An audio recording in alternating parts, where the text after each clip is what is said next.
ఏంటి మేడం, చదువుకుంటున్నారా? ఆ, అవునులేండి, చేసే పని ఏముంది గనక ఈ మ్యాగజైన్ చదువుకునే బదులు కృష్ణ రామ అనుకుంటూ రామాయణమో మహాభారతమో చదువుకుంటే పుణ్యమైన వస్తుంది. ఏంటి తల్తికగా వాగుతున్నావు? తిక్క కాదు మేడం, మీ అకౌంట్స్ చూస్తుంటే స్థిరం పోతుంది ఇక్కడ. ఏమైంది? మీకు తెలీదా? ఎప్పుడైతే ఆ కాలేజీ అసోసియేషన్ పదవి నుంచి దిగిపోయారో అప్పటి నుంచి మీరు ఖాళీ అయిపోయారు. ఈ అకౌంట్స్ కూడా నిల్ అయిపోయినాయి. మీరు పదవిలో ఉన్నప్పుడు ప్రతి కాలేజీ నుంచి కమిషన్ వచ్చేది. ఎవ్రీ ఇయర్ కాలేజీ ఫీజులు వసూలు చేయగానే మీ పర్సంటేజ్ మీకు వచ్చేది. ఇప్పుడు ఏ పర్సంటేజ్లు లేవు, కమిషన్లు లేవు. మొత్తం అంతా ఆ సుమలతకే వెళ్ళిపోతున్నట్టున్నాయి.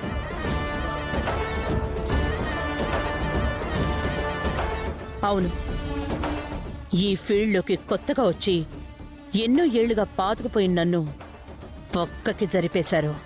ఆ జరిపినావిడ్ని తిరిగి దెబ్బ కొట్టడం మానేసి మీ అమ్మాయిని వాళ్ళ అబ్బాయికి ఇచ్చి పెళ్లి చేద్దాం అనుకుంటున్నారు. మరి దీన్నేమంటారు? ఇది కూడా వ్యూహంలో ఒక భాగమే అంటారు.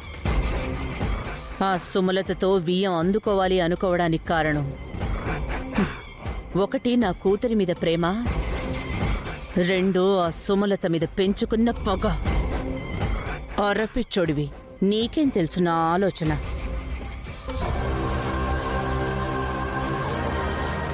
ఏమైంది బేబీ అలా ఉన్నావు?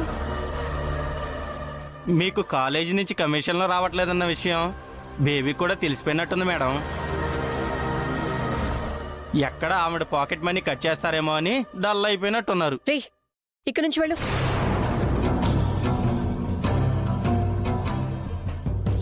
What happen baby?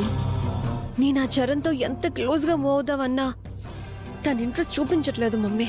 అదేంటి, మీ ఇద్దరికే మ్యారేజ్ చేయడానికి ఆ సుమలత కూడా ఓకే చెప్పింది కదా? ఆవిడ ఓకే అంది, కానీ ఇతగాడు రెస్పాండ్ అవ్వటం లేదు. బహుశా చరణ్ షై ఫీల్డ్లో ఉన్నాడేమో బేబీ.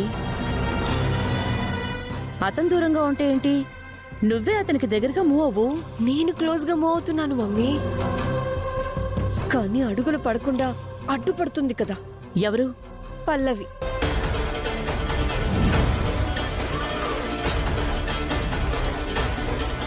తనెప్పుడు చరణ్ పక్కనే ఉంటుంది.